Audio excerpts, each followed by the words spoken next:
Grabe yung bag ni Papsi, oh. Lalamove. Ano bang ano nyo dito, action na pwedeng gawin nyo dyan? Tignan nyo yung bag ni Paps, oh. Puro tape na.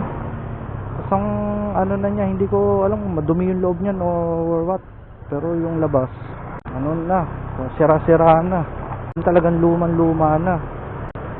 Lalamove, ano bang pwedeng action na gawin nyo dyan sa ganyan? Hindi ko naman sinasabing action na tanggalin yan, ha? Tanggalin yung kapwa ko rider na naghahanap buhay sa Lalamove. What I mean is, baka pwede nyong ibalik yung ano, pagka yung may mga ganyang itsura ng lalabag, surrender sa inyo yung bag na luma, tapos paltan ng bago. Mukhang full time si tatay, eh. Mukhang full time siya kay Lalamove din, eh. Sayang, pakaliwa siya. Di ko natanong. Sana na-interview natin. So, Lalamove, anong action pwede nyo naman gawin doon? Baka naman pwede nyong ibalik na pag may mga lumang bag, surrender na sa inyo, tapos paltan nyo na lang ng bago. Total, partner naman tingin nyo sa amin, di ba? Partner naman tayo, ng mga rider, tsaka yung Lalamove. Partner naman tayo, di ba? Alagaan nyo rin naman kaming mga rider.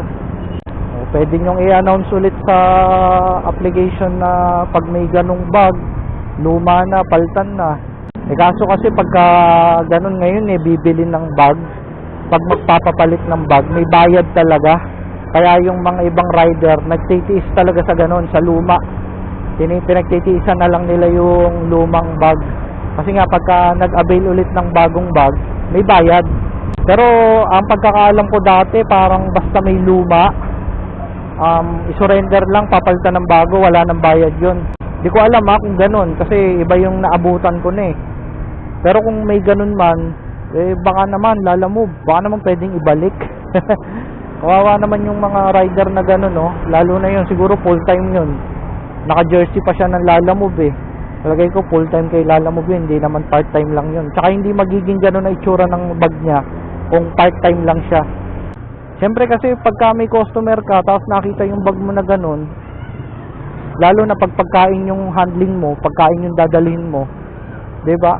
Nakita ng customer mo na ganun yung itsura ng bag mo, pwedeng magpa-cancel, papa-cancel, edi yari na naman ang account ni ni rider kasi na-cancelan dahil sa ganun na itsura ng bag.